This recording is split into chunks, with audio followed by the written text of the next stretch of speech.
Coming up on a new episode of Wonder Room, 5 weeks down means that just one remains as the playoff push kicks into overdrive. Versus Seeker plays host to a huge Ruby League rematch between Kitakami and Big Bluff, while Rose Tower and Marville throw down in a potential finals preview. But let's not forget about that heated Sapphire League race. Littleroot, Hearthome, Goldenrod, and Castelia City all look for big wins against their rivals to get ever closer to that playoff spot. Will we finally see some clarity in the respective playoff races? Will the final week of free agency prove to be just as dastardly as all the rest? Hold on to your hat and check those stats. Week 5 recap of Wonder Room starts now.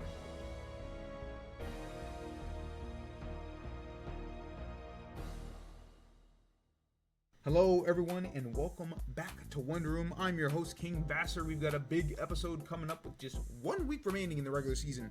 Which teams are rising above the rest in those playoff hunts, and which teams are disappearing under the limelight in one faction's case, literally. We'll see what the standings look like. Obviously that's the big talking point of today. We've got a lot to get into the final week of free agency, but of course the most important thing and the first thing we got to talk about, the sets themselves. 4 big time recaps coming up for you this week. Obviously, as you get down to the end of the season, those intra-league matchups are the most important. Those rematches that teams are going to have to play, and we've got quite a few to showcase today, including a big time inter-league matchup between 2 teams that very well could win the championship this season, so it's going to be a very fun episode. Let's get right into the action. We start with a huge Ruby League matchup between Kitakami and Big Bluff, a battle between Sun teams, and right out the gate, it's fast and furious. Cleaver gets up a Stone Axe, but immediately goes down to a combination of T-Bolt and Thunderclap from Raging Bolt, who then follows it up with a big Draco Meteor on the Don fan. Goes straight for the knockoff, expecting the Bolt to switch, but that's fine. Dom fan's got Ice Shard to take care of that business. Mola comes in and immediately pivots out on the Azumarill to bring in Torterra. Grass type in front of a water type sounds like a great opportunity to shell smash here. But is it a great opportunity to shell smash? Azumarill presses Whirlpool, meaning that it's likely Perish Trap, and what Perish Trapping Azumarill wouldn't be complete without Sap Sipper. So now, all of a sudden, the battle has been turned on its head, and it looks like Torterra is going to have to go through the shame of getting taken out by a defensive water type. But a very crucial mistake here from Big Bluff. They forget how to count down from 3. Donphan goes down for no reason, and because Torterra is no longer Whirlpooled in, it's able to get out scot-free. We move to turn 13. Lilligant H goes for a triple axle on the Venusaur, but the Terra comes through and is going to be able to take out the Lilligant H with a Sledge Bomb in retaliation to tie this thing back up at 4 apiece. Mola comes back in to put up a screen, but unfortunately that means it's going to have to take a chunk from Giga Drain, which basically sends Venusaur right back up to full HP.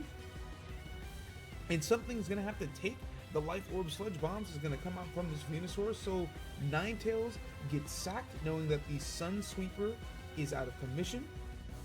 Iron Jugulus comes in, has to take rocks because it is booster energy speed, and takes a lot of damage from that Sledge Bomb before finally taking out the Venusaur with an Earth Power. Azumarill comes in and takes basically nothing before taking care of Iron Jugulus with a Play Rough right back. So it's 3-2, and it's down to just Mola and Torterra versus a sap-sipping Azumarill. And even though that Alomomola is locked and loaded with a Healing Wish to bring Torterra back up to full, it does not change the fact that Torterra can't really do too much to this Azumarill without basically being put on the brink of death itself. And eventually on turn 24, Torterra is able to pick up a KO on Azumarill, but it's down to 7%, which is more than enough for Cerebral Edge to come in and pick up the KO and the game 1 win with a Shadow Sneak. Moving on to game 2, Raging Bolt in the Sun, so gets off a huge Draco Meteor on the Don fan, breaking it sturdy, before going right into Alomomola to take the incoming Ice Shard, and then revealing that it's actually a jet button, so this allows Ninetales to come in and take nothing from an Ice Shard before picking up the KO with the Weather Ball. So good team building there from Kitakami does in fact work out in this situation, despite how weird eject button Mola might seem at first glance. Venusaur can't do much damage to an AV Raging Bolt, who then immediately pops the Thunderbolt, and even though Azumarill is going to stall for a little bit with Protect, it's not going to save itself from getting Thunderclapped on the immediate turn. And so Kitakami opens themselves up to a big 6-4 lead, and then Raging Bolt lives the X-Scissor from the Kleavor, and another Thunderclap picks up yet another KO, and so now they're in a huge situation advantage here before finally Raging Bolt rolls down to a Venusaur Sludge Bomb, but it's already taken out more than half the team.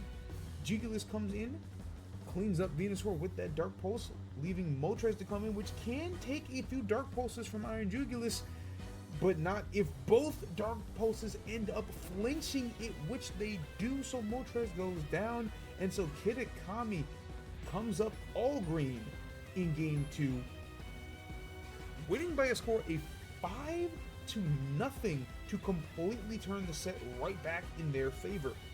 So we move to Game 3, Kleavor and Raging Bolt the leads again. Kleavor gets a nice crit on the Stone Axe, which does a lot of damage to Raging Bolt. And then Donphan comes in predicting the Thunderclap, which does show up. And so Ninetales comes in. Donphan goes straight for the Ice Shard instead of the Earthquake, but Kitakami very surprisingly goes straight for the Healing Wish just to heal up Raging Bolt, but this would prove to be a huge misplay because it limits the opportunity for their Sun Abusers to be able to do anything for the rest of the battle. And Lilligant H, even having Solar Blade on Victory Dance, still can't do much to touch a sap-sipping Azumarill. And so Kitakami hugely mismanages their offense and results in Lilligant H and Ninetales going down by turn 10, opening up a huge lead for Big Bluff for the remainder of Game 3. So, after Lilligant H goes down, Raging Bolt's gonna have to come in and try to threaten Azumarill. Donphan comes in expecting another Thunderclap, which does happen, and easily takes the Draco to dish out an EQ to take out Raging Bolt and give Big Bluff the massive 6-3 lead. And then more great plays here coming out from Big Bluff. You see the Ice Shard getting off a lot of chip on an Unterra Torterra, so even though the Terra does come out on the next turn, Donphan's done more than enough chip to allow Kleavor to come in and not pick up the KO due to missing Stone Axe, but it's still all well and good. Ceruledge can come right in and pick up the KO with that Shadow Sneak. So it's still 4-2 big lead for Big Bluff. Olomola can only do so much. Flip turns into Iron Jugulus, who's going to have to try to pull off a sweep from this position. Flamethrower does a healthy chunk to Venusaur, but Sludge Bomb is going to damn near KO Iron Jugulus right back.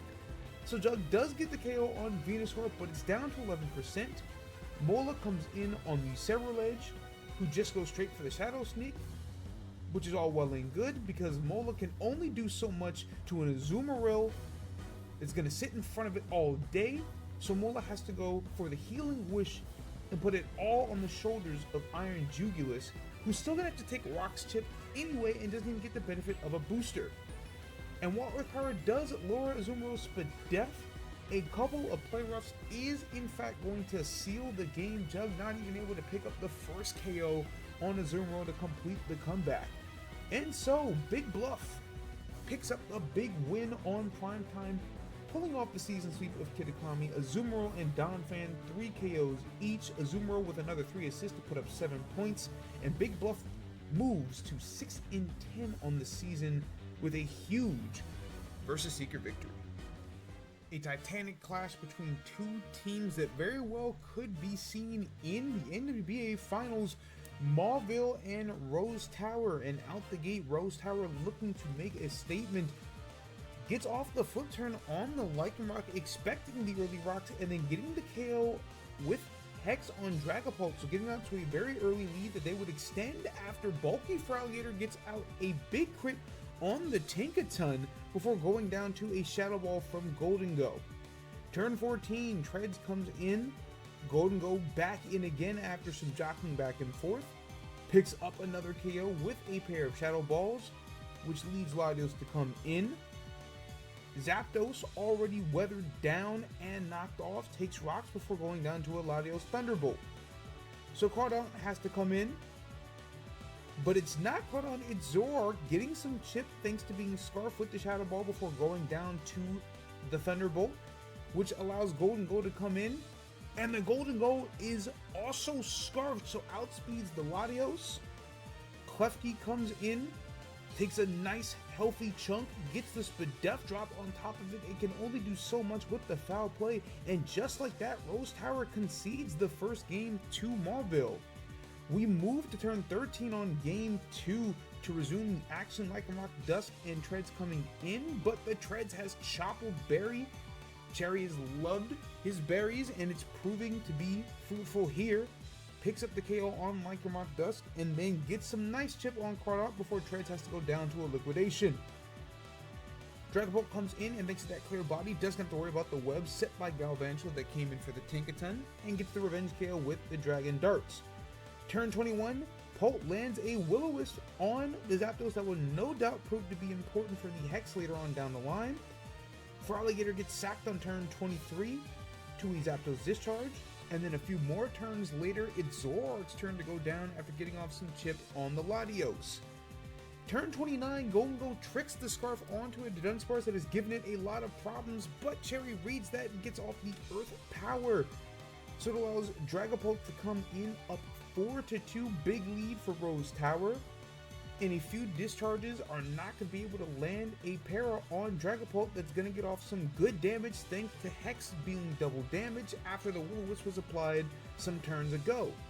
And so Dragapult's able to pick up the KO on Zapdos with the Dragon Darts, so it's down to just Galvantula, and Galvantula isn't going to be able to do enough damage or take enough hits before going down to another set of Dragon Darts on turn 34 to tie up the set. Game 3, out the gate, Lycanroc, Dusk, and Iron Treads. Iron Treads, again with that Chople Berry, is able to take not too much, pop the Sash with an EQ, and then Rose Tower goes into Dragapult, correctly reading the close combat to give themselves the early advantage. Turn 8, Galvantula goes down to a Latios T-Bolt after putting up webs, and then Golden Gold immediately tricks the Scarf onto the Dunsparce to try to give itself less of a headache. Of course, that means it no longer outpaces the Latios, and so it's going to go down to a pair of Thunderbolts on turn 14. So Rose Tower once again giving themselves a nice lead here. So Rubberboom comes in, the swap for Zoroark, goes for that shift gear and gets off a big gunk shot and poison on the Feraligatr, but Feraligatr does have Roar, so it forces Rubberboom out for the time being. Dusk picks up the KO with the Excel Rock that allows Dragapult to come back in, and revenge KO the Dusk with Dragon Darts. So now Crawdon's going to have to come in. Polt gets off a Willow, but is going to go down to a Crawdon knockoff. That's how strong a Crawdon is. Of course, now that this thing is burned, it's not going to do as much damage to Latios, who's able to come in, get off a recover. Still takes a nice 57% from that liquidation. So Latios is going to just go ahead and go straight for the KO on the next turn. So Rubberboom has to come in down 4-2 and is going to take a lot of damage from that Luster Purge before getting off a shift gear to try to go for the sweep. Treads comes in, and while it does block the gunk shot from the Rubberboom, it's not going to be able to take a high horsepower, but that's all well and good because the Dunsparce comes in at 100%, easily lives the gunk shot, and even though another poison rings out, it picks up the KO with that boom burst, so it's down to just Zapdos versus effectively the world. Gets the KO on the Dunsparce with the discharge, but a healthy Mesprit that has done nothing all set finally gets to come in and encore Zapdos into discharge, which is not going to be able to do anything to the incoming Latios, but Latios isn't going to be able to come in at all anyway if Mesprit just gets the freeze with the Ice Beam that Zapdos is unable to thaw out of. And so Rose Tower picks up the victory on Versus Seeker, moves to 14-4, their week already complete and clinching a playoff spot. Big performances from both Latios and Dragapult. And even though Golden Gold put together a great performance, it's not enough for Mauville to pick up the victory as they fall to 10-4-1. Littleroot and Hearthome coming into week 5, both teams were sitting outside of the playoff picture, and so both of them were looking for a premier win to put themselves right back in the thick of the playoff hunt. Out the gate, you see that Littleroot has screens, Deoxys speed, but Hearthome was ready for that. Brick Break comes out on Ogerpon Wellspring before it picks up the first KO of the battle with the Ivy Cudgel. This allows Tauros Paldean Aqua to come in, and it barely lives the Power Whip from Ogerpon before taking it out with a Bandit. Close combat. Infernape comes in right after, and Scarf Infernape is able to pick up that KO with the knockoff to give the Heaters an early 5-4 lead. Veluza comes in behind the light screen and immediately gets to work, Terras and fillets away. And if you look at the Hearthome Heaters, this doesn't exactly look like a team that's very high on physical defense. Registeel goes down to one Aqua Cutter. And then great play here from Littleroot, recovers on the potential Endure from the Trevenant to then pick up the KO right after with the Psycho Cut. And while its Scarf Infernape is fast enough to outspeed a Veluza at +2, it is not strong enough to pick up the KO on Veluza. So Aqua Cutter takes out Infernape. Tinglu, bulky as it is, can't stand in front of a +2 super effective move. And so Littleroot immediately takes game 1 behind a Veluza sweep. So we move to game 2, turn 4. Infernape already in on an Alolan Ninetales with Veil up, allows Tauros to come in and take nothing from an overheat before looking for a KO. Has Lash Out as a coverage option on Trevenant, but there's a reason Trevenant had Endure in the first place. The Custap Destiny Bond able to take out Tauros Paldean Aqua as Trevenant goes down to make it 5-5. Turn 12, Yanmega gets sacked to a freeze drive from Alolan Ninetales. Infernape has to come in. The Scarf Overheat is enough to take out the Ninetales to keep it an even game, but that also means that Titan's going to be able to come in behind a screen.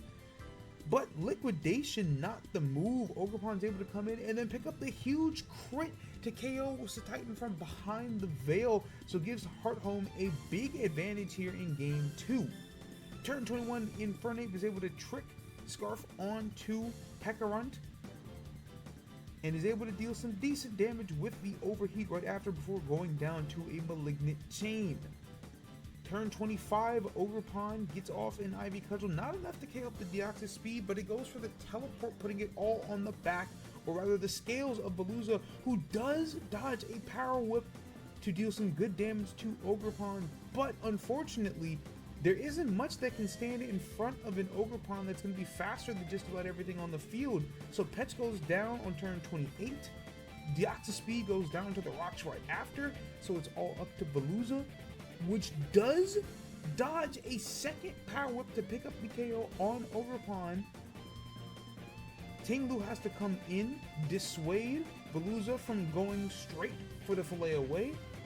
Earthquake does do 55%, so it procs the Citrus Berry and forces Veluza to have to attack this thing to take it down, which means that Ditto is going to be able to come in, copy the Veluza, and because it copies its original typing, Veluza's not going to be able to stand in front of the Psycho Cuts before it goes down, giving Hearthome game 2. So we move to the beginning of game 3. Yanmega the lead on Tauros Paldean Aqua, and Hearthome makes the boss call, stays in front, reads the Lash Out, picks up the KO with the Air Slash to give themselves a huge advantage in game 3 early. But we have to move all the way to turn 16 before something else shakes in this battle. So Titan comes in, tries to Ice Shard on a Yanmega, takes a lot of damage from the Ivy Cudgel, but is able to live. And then a combination of Icicle Crash and Ice Shard is able to take out Ogerpon and Wellspring on turn 18. Infernape gets the Revenge Gale on turn 19 thanks to that overheat, meaning that Hearthome remains in the lead. Veluza comes in, recovers straight up immediately on the Trevenant, gets off a lot of damage thanks to that Psycho Cut, but doesn't think that the Trevenant would have a grass move in the back. Horn Leech, one shot in the Veluza to give Hearthome an even bigger lead. Trevenant gets sacked on turn 28 to a Low Kicks knockoff, and then Low Kicks goes for the Sucker Punch right after, but it's not enough to KO an Infernape thanks to it being boots. And so Hearthome opens up a 4-2 lead late in game 3. Yanmega lives a Malignant Chain on turn 32 behind a Ditto Veil to be able to get off some good chip on Pekarunt before going down to a Malignant Chain. And then after some Petch and Ting Lu shenanigans, Ting Lu is able to weather Pekarunt down to 30%, use all those Malignant Chains up, and does enough chip so that even though it goes down to the Toxic, Ditto's able to come in, pick up that KO with that Shadow Ball, and from here, Ninetales Alola not going to be able to do enough, especially not after a critical hit rings out to give Hearthome more than enough chip for Infernape to come in and clean up once the Ditto goes down. But it's not going to matter, the Ditto thaws out early from the freeze anyway, and a couple more Shadow Balls will give the Hearthome Heaters a massive, massive, massive win over their Sapphire League rivals. Hearthome, thanks to Infernape and Ogerpon, moves to 7-10 on the season, and for Littleroot, who had so much momentum coming into this set, unable to pick up the victory, falls to 5-13, now 0-4 all time against the Heaters. Big time Sapphire League clash, part 2, Goldenrod and Castelia City coming into the week. Goldenrod was the number 4 team in the Sapphire League, but they did lose to Castelia City the first time around, and they want to prevent that from happening. And their method of choice is behind Raikou going for Sub Calm Mind. As you can see, turn 6, Raikou doing a lot of damage with that Thunderbolt, which is in fact a read on the Screamtail Encore, but that just means that Mamoswine is able to come in and block that T-Bolt. But then on turn 8, Raikou reveals its Terra Flying, and so the Scarf Mamoswine is actually unable to touch this thing behind the sub, meaning that Forges is going to have to come in and allow that Encore to run out. So Raikou is able to get right back to Calm Minding, and as you can see, a Moonblast not enough to break the sub by itself, and so Raikou is able to get up to +3 before the sub finally breaks. Forges goes out into Mamoswine, which allows Raikou to go right back behind the sub, and even though the Icicle Crash does break the sub in one hit, it also means that Mamoswine immediately goes down to a +3 Scald as the coverage move. And so Castelia City, viewing the game state, figures that there's nothing really to do now that the Raikou is at +3, and just forfeits game 1. So Goldenrod gets off to a good lead in the set.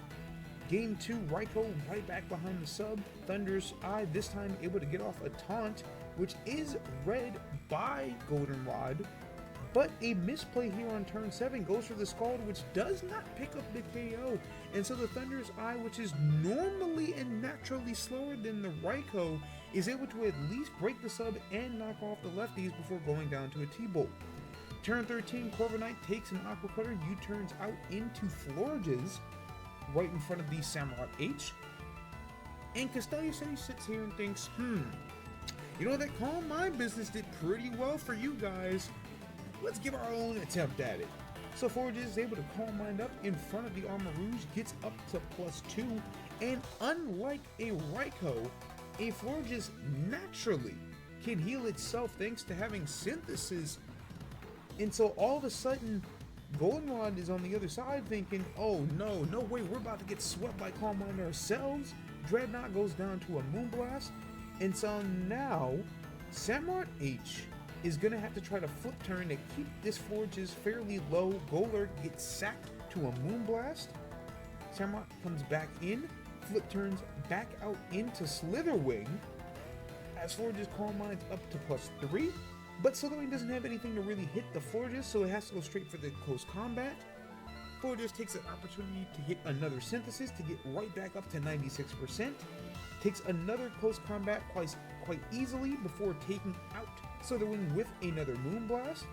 And so now Samurott H has to fish for an Aqua Cutter crit, which does happen but only deals 64%, and just like that, it's their turn to forfeit in front of a Mon that's at +3 thanks to Calm Mind, and so now the set is tied. Game 3, turn 6, Samurott H takes a huge amount of damage thanks to a Draco Meteor, and then Duraludon raids the Dreadnought coming in with a Body Press, but Goldenrod doesn't care, they're gonna go straight for the Shell Smash anyway. And so, Dreadnought, Liquidation does 52% to Screamtail, gets the defense drop, once again reads the Encore. which means something's got to go down to this Dreadnought here, and it's going to be Duraludon, which goes down after a pair of liquidations. Forges comes in, and thanks to the Encore, is able to live and picks up the KO with the Energy Ball, but that means that Goldenrod does have an early advantage. So Mienshao comes in and then reads the Corviknight with a CC, taking out a big part of Castelia City's defense.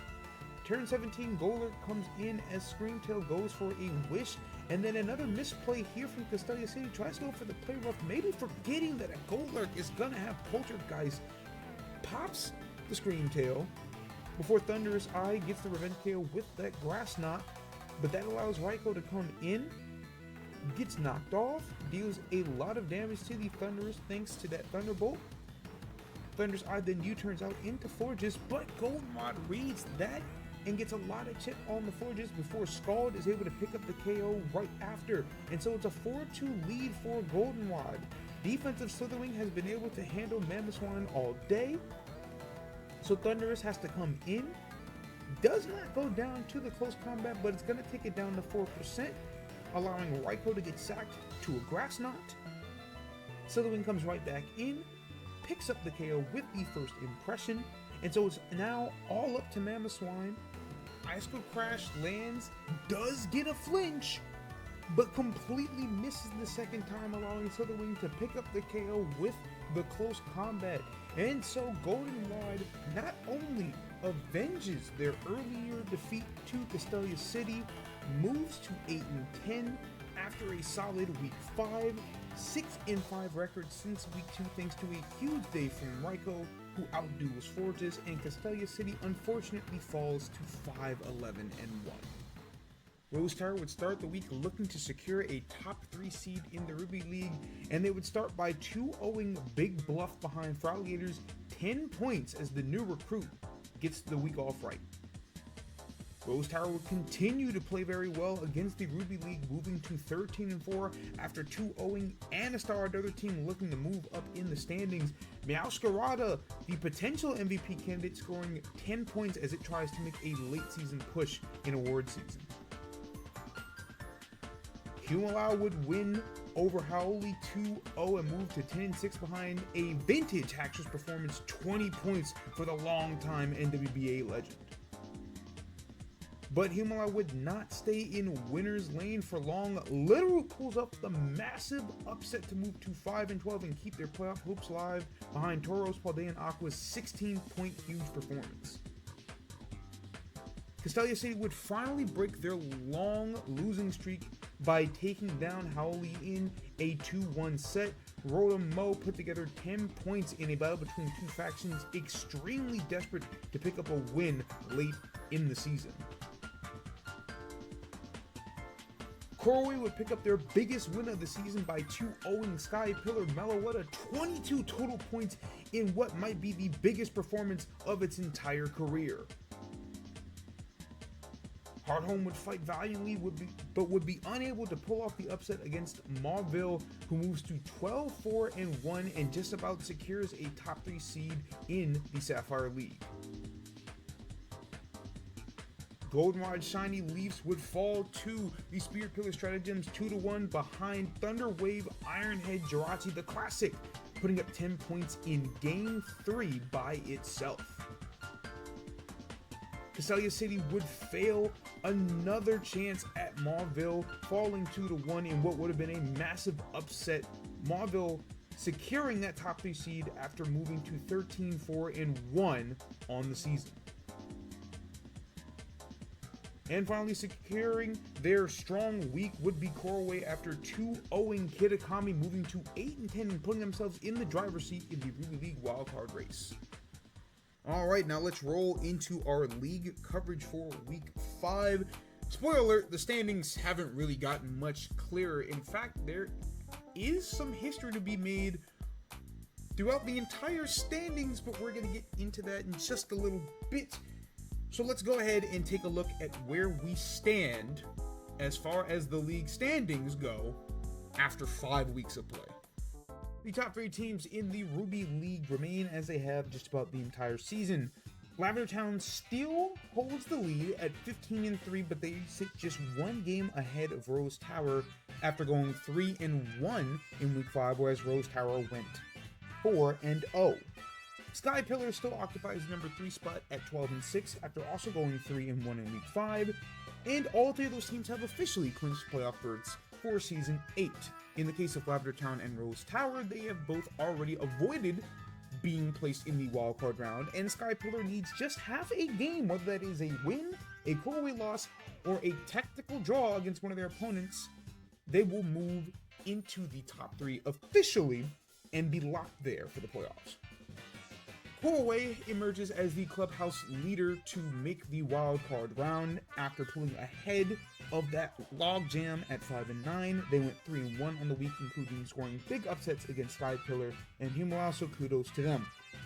Big Bluff also controls their destiny after going 2-2 on the week.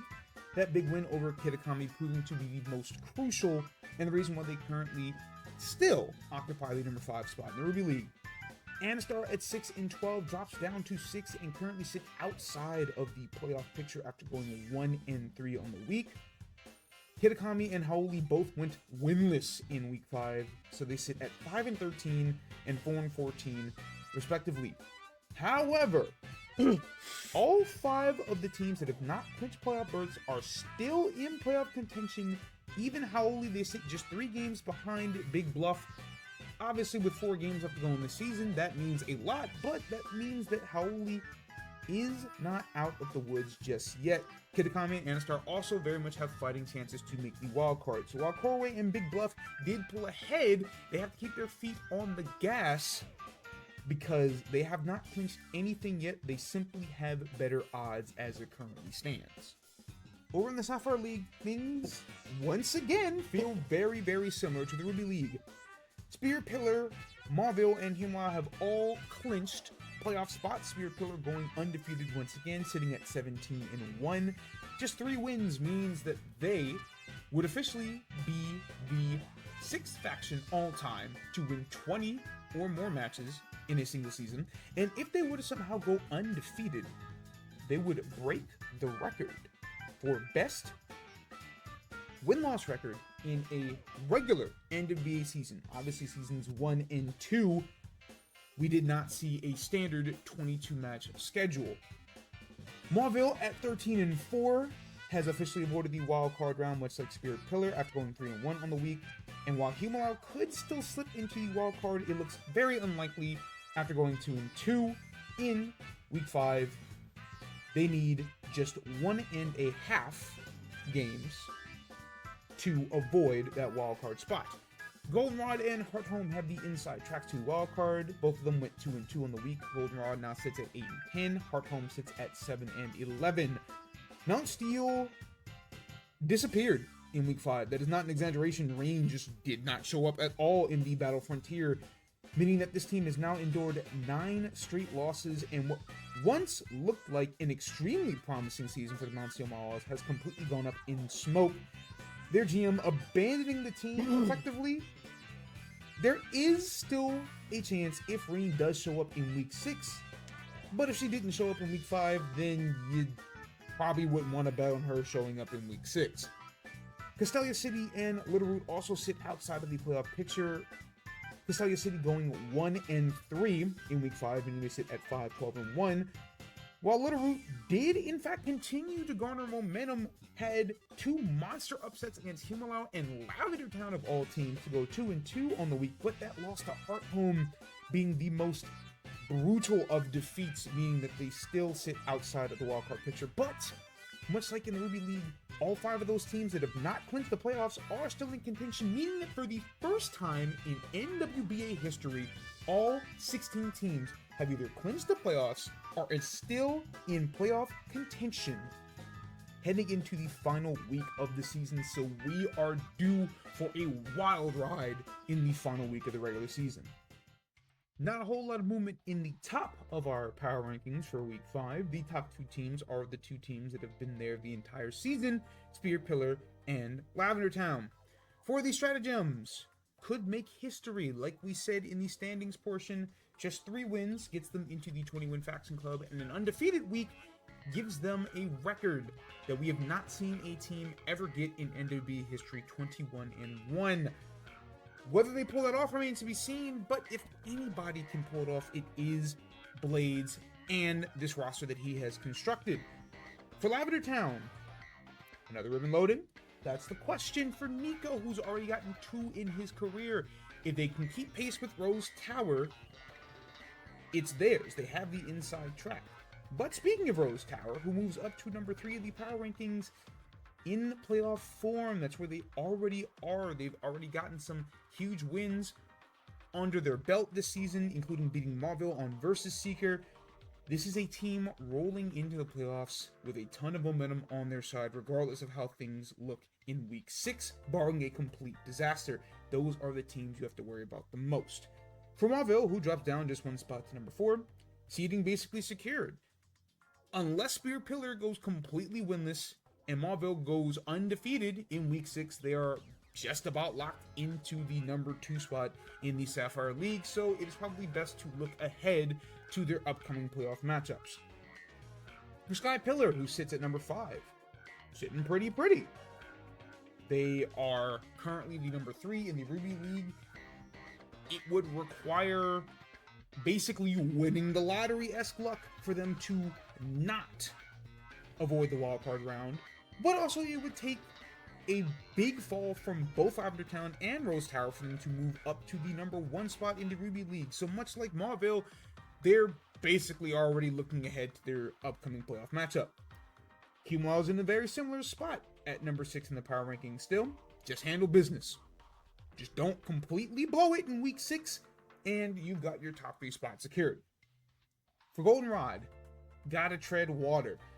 Sitting at 8-10 means that they have the inside track to the wild card in the Sapphire League, but a poor week could doom them, much like it's doomed some of the other teams this season. We've seen Anastar and Mount Steel fall out of the playoff race due to having terrible weeks. Goldenrod can ill afford one here, have to go 2-2 or better in order to keep that pace. Corway is our biggest riser this week, moving up 4 spots to the number 8 spot. Bring it home. They secured the big upsets that we said they needed to get last week. Not to say that the hard part is done, but for Corway, who currently sits at number 4 in the Ruby League, you've proven yourself capable of beating the teams in the playoffs to get into the playoffs. Just take care of business in week 6 and you're in the playoffs. Quite simple. Big Bluff stays at number 9, and the statement for them, prove yourself worthy. Corway just got 2 huge upsets and proved that they deserve to be in the playoffs. Why can't you? That's what Big Bluff's got to do. They got to find that big upset against whoever it is that they play well throughout the week, secure that strong record in week 6 in order to eliminate any chance of tiebreakers affecting their playoff chances and just roll right in regardless. Heart Home moves up 1 spot to the number 10. Cannot waste opportunity. This was a spot that we did not think was going to be open earlier in the season, but due to Mount Steel completely fumbling the season away, Heart Home now sits at that number 5 spot in the Sapphire League, controlling their own destiny. They cannot afford a poor week and let that opportunity go to waste. Anastar moves down 1 spot to 11. And unfortunately for the Diamond Storm, outside help needed. At this point, they no longer control their own destiny. They need either Goldenrod or Big Bluff, preferably both, to stumble in order to squeak back into the playoffs. But they do have an opportunity. Like we said, nobody's eliminated from playoff contention yet. And this is a team that's already beaten Sky Pillar, who sits at the number 3 spot in the Ruby League before. So if they can get another win on that faction, that will prove to be huge for their playoff chances following week 6. Mount Steel drops down 4 spots and now sits all the way down at number 12.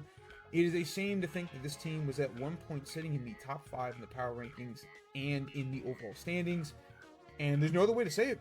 Threw the season away. Yes, there is still a chance for Mount Steel to get back into the playoffs, but at this point, they've lost 9 sets in a row. Reen has completely disappeared in week 5, And we'd like to think there isn't really a chance he shows back up for Week 6 after what's already been endured this season. So unfortunately for Mount Steel, basically got to close doors and realize that you blew it. But on to teams that have a little bit more hope. Leaderboard moves up 2 spots to number 13. While they are sitting at the bottom of the Sapphire League standings, they have real momentum rolling their way. We have seen this happen before at Cascarafa in Season 6. It is a tale as old as time. All you need is a little bit momentum. And that was a faction that started off the season 2-9 and found a way to flip that into a playoff berth. Leaderboard coming from very similar circumstances. In fact, they did one worse at 1-10. But there is still a shot for the Time Zone Bandits to appropriately steal a wildcard spot. Kitakami drops down 1 spot to 14. Lights nearly out.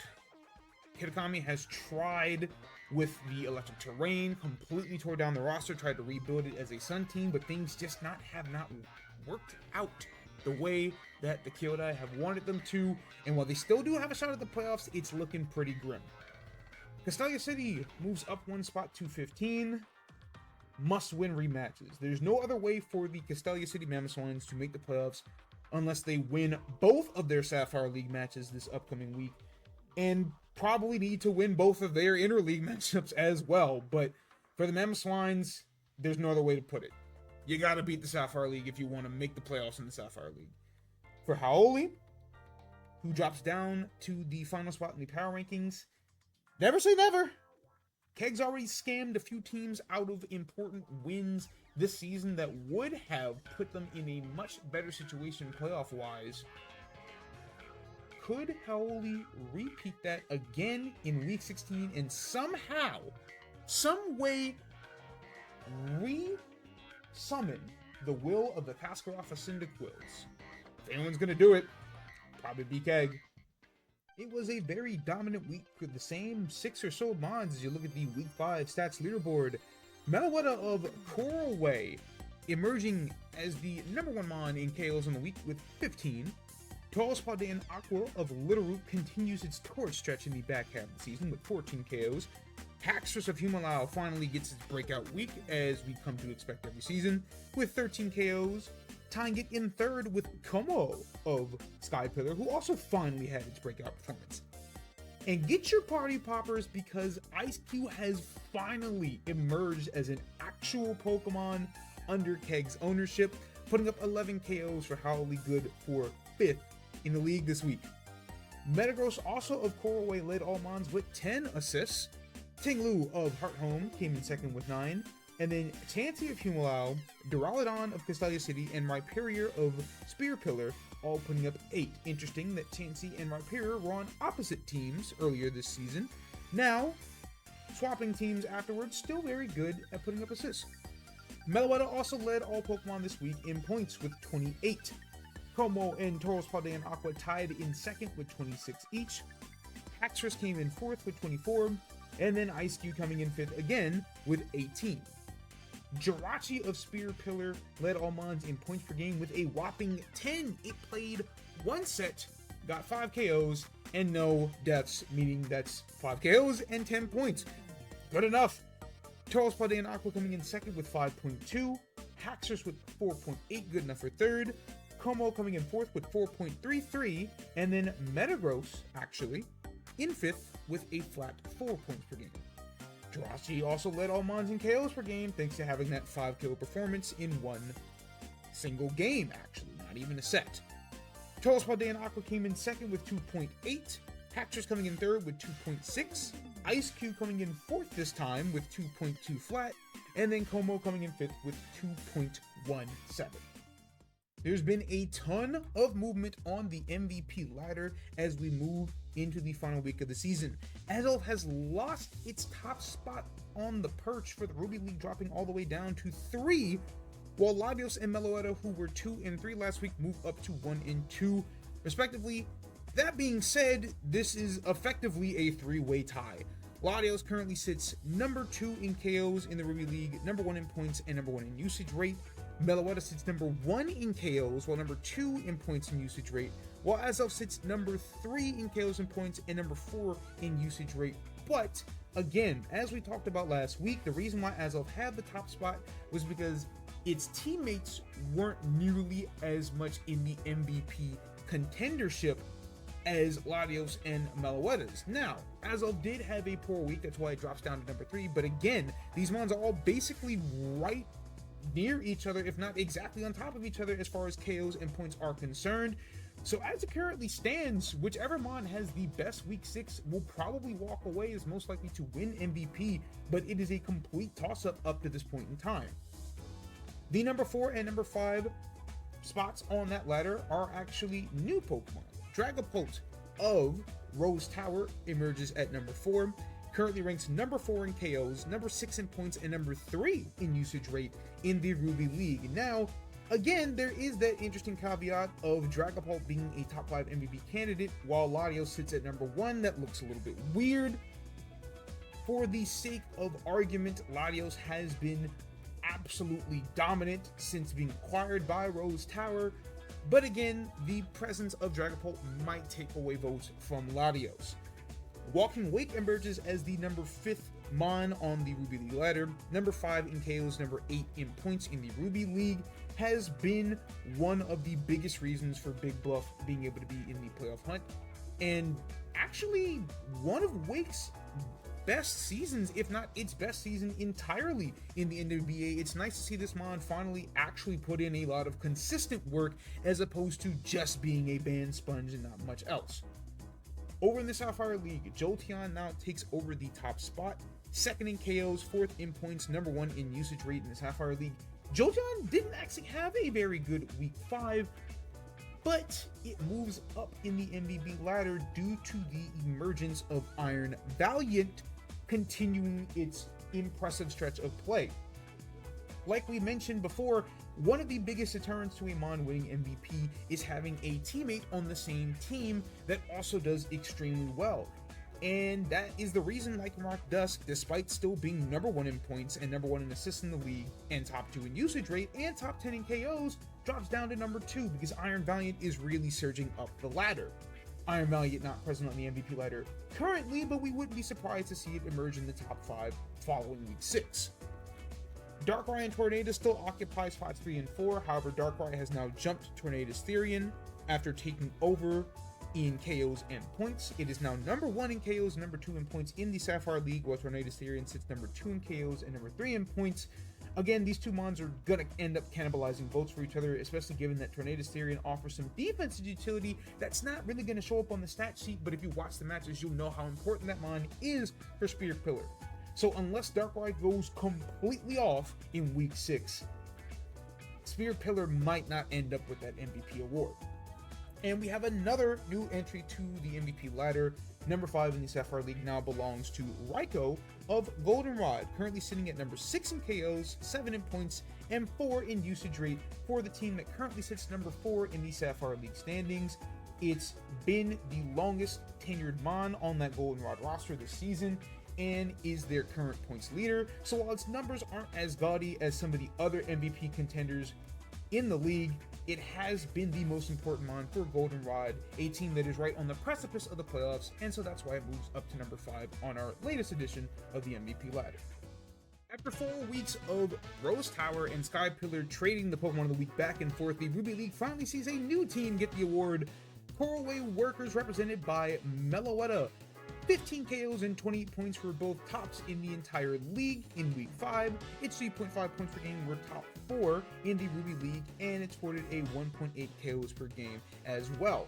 Meloetta was the biggest reason Coralway pulled off a huge upset against Sky Pillar, and it did well in its other matchups as well. It's been the best mon on this roster for the entire season, and now it's finally shown in a huge way. Meloetta inserting itself firmly in the MVP race and putting Coralway right on the doorstep of the playoffs in one fell swoop.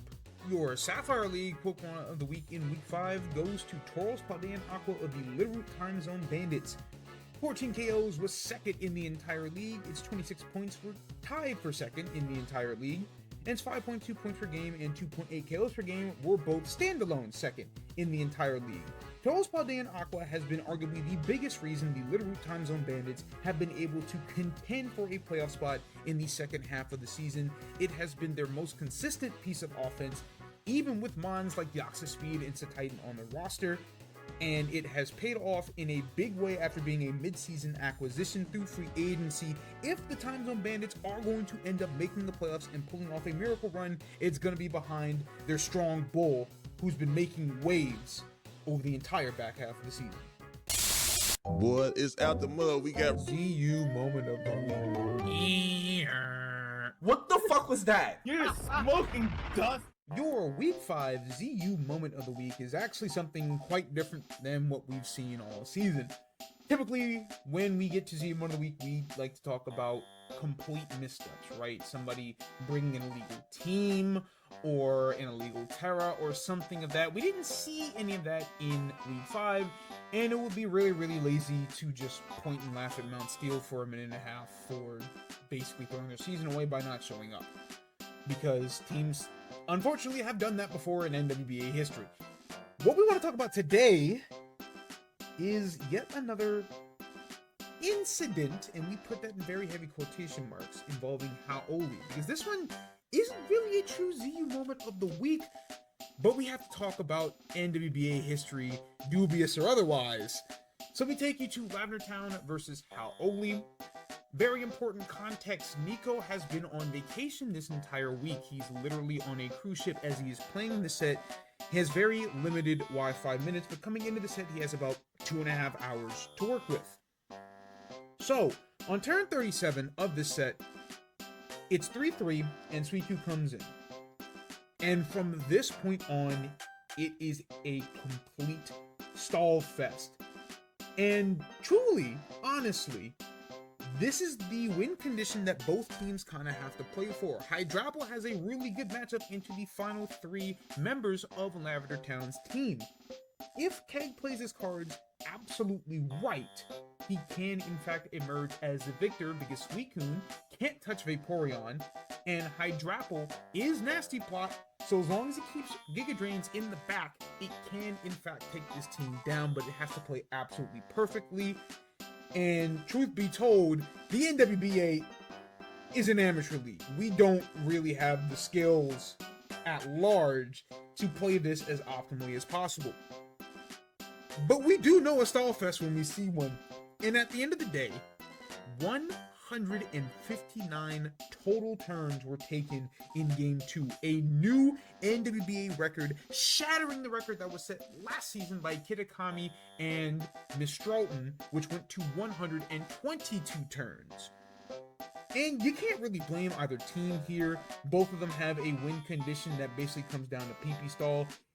It is insane to think that Nico has limited Wi-Fi and is spending his well-earned vacation playing Showdown on his phone and playing a single game for 80 minutes just to get one single win.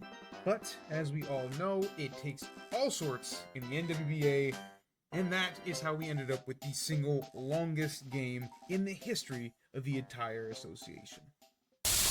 After many twists and turns and many more transactions, we have finally reached the end of free agency and trade season in the NWBA. Trade deadline came and gone after week 4, and now the free agency deadline has passed following the conclusion of week 5, means that all rosters will be locked for the remainder of the seasons. So let's take a look and see the final moves that teams, both contending and not, made in order to try to make their final adjustments heading into the end of Season 8. The final week of free agency was actually quite restrained compared to the rest of the season, unless you were Rose Tower, of course, who made 5 separate moves over the last week of the season. Himalaya released Masquerain for Vileplume, didn't really try the Webs experiment, figured it wasn't really necessary with their Rain offense or even outside of Rain, and opts to bring back a Pokemon that Kobe is very familiar with, a Pokemon that he has been using all the way back since Season 2 of the NWBA. Vileplume, who was also on Himalaya's roster earlier in the season, was signed as a Terra Captain with typings in Water and Fairy. Of course, 2 of the best, if not the two best typings to have for any defensive stalwart. Rose Tower's first move was to release Lantern for regular Rotom. This is very interesting. Excited to see what Cherry has planned, considering that they signed the base Rotom instead of one of the appliance forms. And interestingly enough, Rotom was not signed as a Terra Captain, so unfortunately for Rose Tower, they will be leaving exactly 1 Terra point off the table. And while Rotom doesn't exactly profile as a Pokemon that would like to Terra, the option still would have been nice. Kitakami releases Deoxys Defense for Cresselia. It had been speculated for weeks since Skypillar initially dropped Cresselia that one of the two Sun teams would end up signing it, and that ended up being Kitakami. Cresselia functions very well on Sun teams due to the fact that it sticks around much longer thanks to Moonlight Healing Extra in the Sun, and has access to Lunar Dance that can help boost any Sun sweeper after bringing them back from the brink of death. Rose Tower's second move was to replace Feraligatr with Empoleon. While Feraligatr does not normally profile as a bulky water pivot, that's what Rose Tower used it for. Empoleon, at the very least, is much better in that role due to the ability to set Stealth Rocks and also being able to heal itself with Roost. The Regieleki experiment is over for Castelia City. They drop it in favor of Politoed, and while Castelia City doesn't exactly have any Swift Swimmers to help abuse the rain, they do have Thunderous Eye and Rotom that can still take advantage of the weather regardless, and nothing else, Politoed can function as a very annoying Paris Trapper for any team caught lacking. Rose Tower's third move was to swap offensive UU pieces, getting rid of Sinistcha for Zapdos G. We talked about how Zapdos G, while still a very good mon, didn't really have any place on Lavender Town's roster due to Hippowdon and Rotom Mons taking the UU spots. Rose Tower gives it a home and now adds a very strong, fast offensive option to their team as opposed to Sinistcha's slow, bulky setup.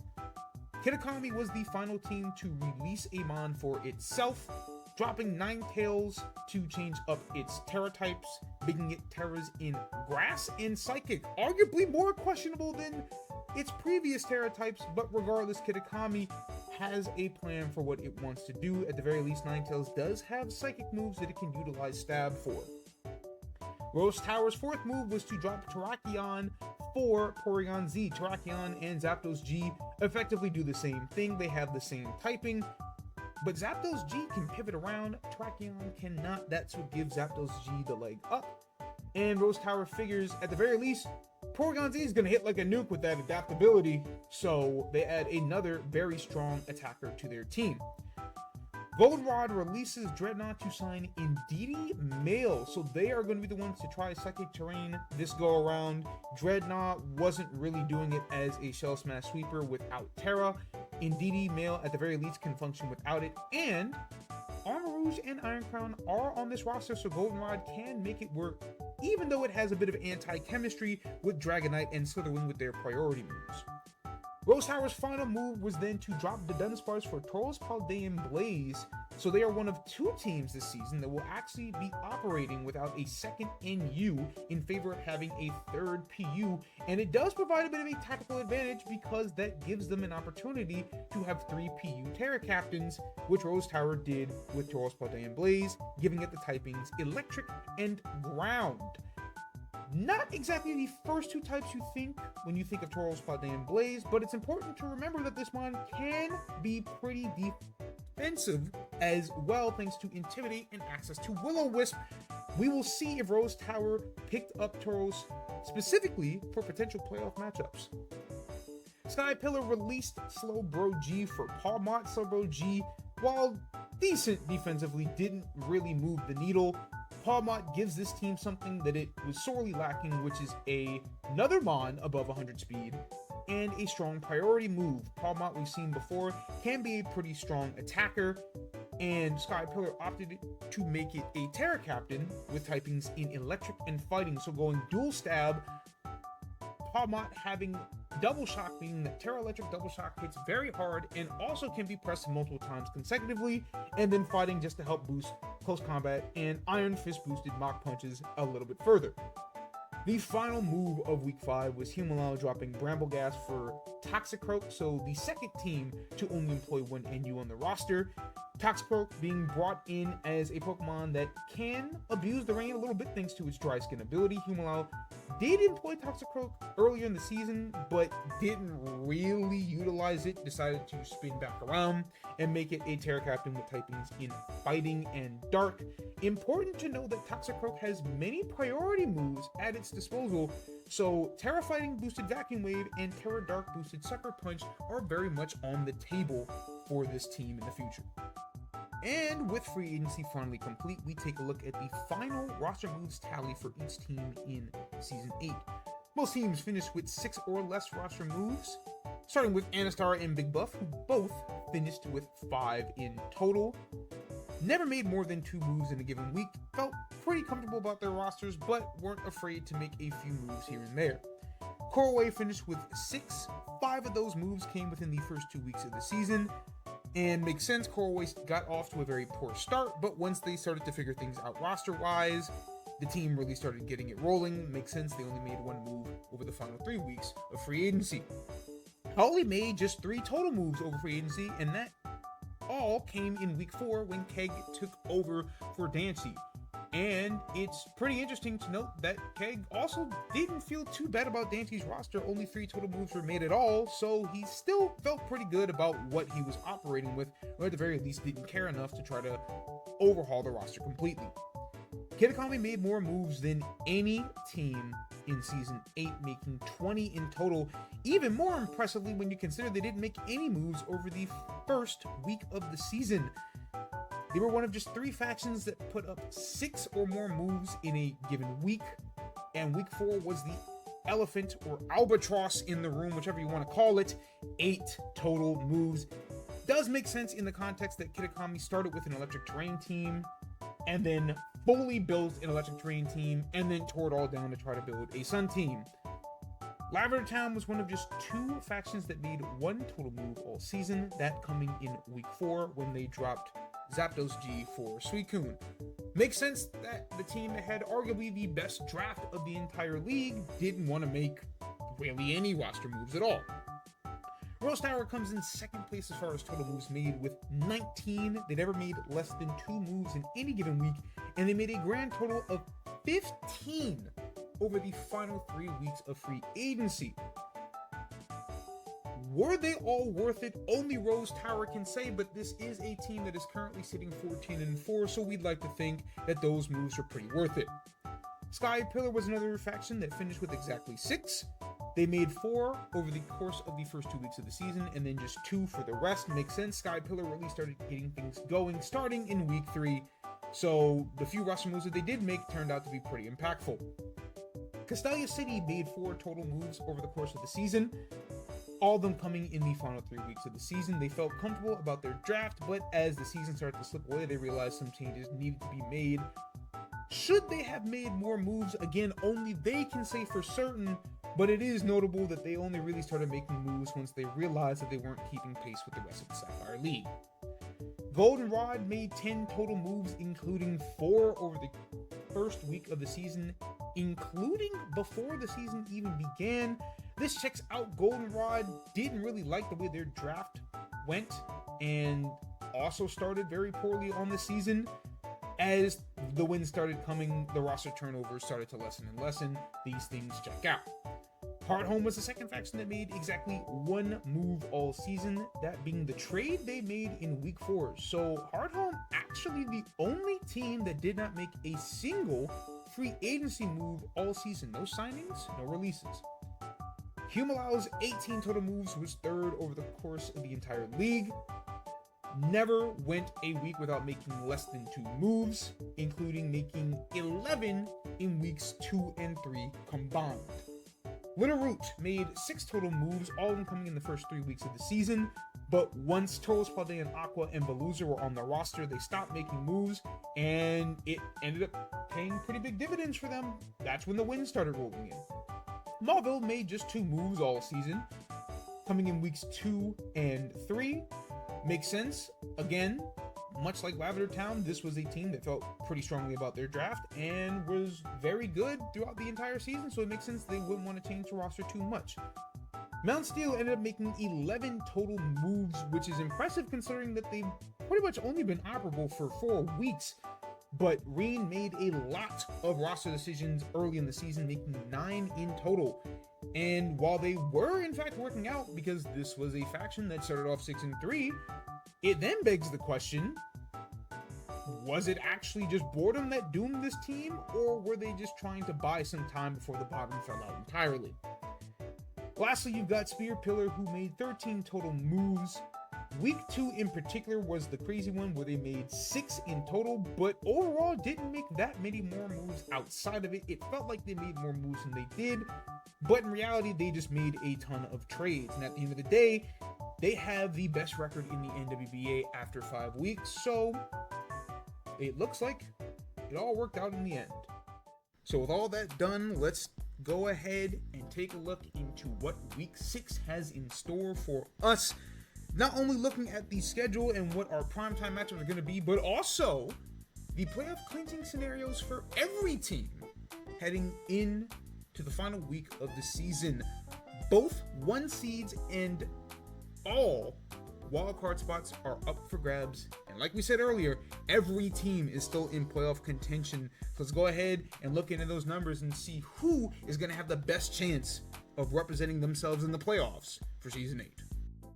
So, like we said, the first thing we talk about before we get into the schedule are the playoff scenarios for each team heading into the final week of the season. We start with the look at the race for the number 1 seed in both leagues. In the Ruby League, Lavender Town, again, has that advantage, 15-3 record, but what's important is that they do not have a single head-to-head tiebreaker on either of the opponents below them. They split the season series with Sky Pillar and are actually down currently in the head-to-head with Rose Tower, who, as we said, only sit 1 game behind. So if Rose Tower pulls off the sweep of Lavender Town, there is a very real chance they can steal that number 1 seed in the Ruby League. Sky Pillar currently sits at the 3 games behind of Lavender Town and 2 behind Rose Tower, but they do have the head-to-head sweep on Rose Tower, and they split the season series with Lavender Town. So if all 3 teams finish with the exact same record, we'd like to think that it's actually Sky Pillar who will be most likely to get the number 1 seed, but it's going to take a lot for that to end up being the final result. In the Sapphire League, Spear Pillar has just about got it clinched. They have the head-to-head tiebreaker over Humbalau, but they don't have the head-to-head tiebreaker over Mauville, so if they don't find a single win in Week 6, Mauville can still steal that. And for Mauville, who's currently up in the tiebreaker series with both teams, those incoming rematches are going to prove to be huge. If they can win them both, then there's a very real chance that they can get that one. For Humbalau, they cannot get the 1 seed at all, but we did think it was important to highlight what could potentially be. They don't have the tiebreaker on either team, and for the sake of scheduling purposes, being the 2 or the 3 doesn't really matter, but it is important to note that Humbalau could still end up taking the 2 seed when it's all said and done. For the other 10 teams in the playoff hunt, because like we said, every team is still in playoff contention, here's what they need to either have happen or avoid to get into the playoffs. For the teams that are currently in the playoffs, if it were to end today, the 4 and the 5 seeds, they have a magic number. That's the number of wins they need to get to in order to make it into the playoffs. For the teams that are outside of the playoffs currently, they have a tragic number. That's the number they need to avoid hitting, whether that be through their own losses or the team above them winning, in order to stay in the playoff hunt. For Coralway and Goldenrod, who both sit at 8 and 10 and both sit at the number 4 seeds, their magic number is 2.5. So if they were to get 2.5 wins on the week, they're in the playoffs. Conversely, if the current 6 seeds, Anastar and Mount Steel, both were to lose 2.5 games, they're also in the playoffs. So again, the teams that are sitting at the 4 and the 5 control their own destiny, and they have all the cards. So not only do they decide whether or not they get into the playoffs simply by winning, but they also have the benefit of the other team's missteps being that much more fruitful for them. For both 5 seeds, being Big Bluff and Heart Home, both sitting at 7 and 11, their magic number is 3.5. So an undefeated week would guarantee them a playoff spot regardless of what the teams below them do. Anastar and Mount Steel both currently sit at number 6. Their tragic numbers are 3.5. So they have the most wiggle room, but they don't have a margin for error. They need every win they can get, and they do need outside help if they want to sneak into the playoffs. Kitakami is the Ruby League's number 17. Their tragic number is 2.5. Castelia is Sapphire's. Their tragic number is 3. Little Root is Sapphire's 8 seed. Their tragic number is 2.5. And for Haoli, who has the worst record in the league at 4-14, their tragic number is just 1.5. So if Koroway wins a game and Humalau even draws, that's it for them. So as you can see, there is still a possibility that all of these teams can find a way to clinch a playoff spot, but with just 2 spots available in each league, obviously that means 3 teams are going home. It's going to be fascinating to see which teams end up making that playoff push when it's all said and done. So as we take a look at the final week schedule for Season 8, obviously the pressure points are going to be on those Ruby League and Sapphire League matchups. Big Bluff, who sits at number 5 in the Ruby League, is going to have to take on both Lavender Town and Sky Pillar if they're going to want to make it through. Anastar also has a big time test against Sky Pillar, who they did beat early in the season. Similarly, Little Root, who's still last in the Sapphire League, has a big opportunity if they can pull off the season sweep against Goldenrod. Hardhome has a massive test against Humalau. And we've also got 2 matchups that potentially decides who wins the ribbon in both leagues. Lavender Town and Rose Tower get their run back, as well as Spear Pillar and Mauville. And in both cases, the number 2 team in the league actually is the one who won their first matchup. So those are going to go a long way in determining who the 1 seeds are for the playoffs. And we can't overlook the inter-league schedule because we've got 2 potential finals previews lined up for you. The top 2 teams in the league, Spear Pillar and Lavender Town, get to go head-to-head to determine who gets ultimate supremacy, and also technically, potentially, an all-star game preview. And then of course you've got 2 of the old guard, Vasser and Kobe, get to go head-to-head for the first time since Season 5 as Sky Pillar takes on Humalau. And for our final versus seeker of the regular season, we've got 2 matchups headed your way. First up, Koroway versus Anastar, the number 4 and number 6 teams in the Ruby League. If Anastar is in fact going to sneak into the playoffs, beating Koroway is the first and foremost important objective to get that done. And that aforementioned inter-league clash between Sky Pillar and Humalau will be the main event of the evening. 2 legends of the NWBA go head-to-head for the first time in a long time in what very well is a playoff tune-up and could even potentially be a finals preview. Alright friends, that's going to wrap it up for today's episode. Thank you all for watching. I've been your host, King Vasser. Coming up next, the final versus seeker of the regular season. A nice doubleheader headed your way, so don't go anywhere. We'll see you soon.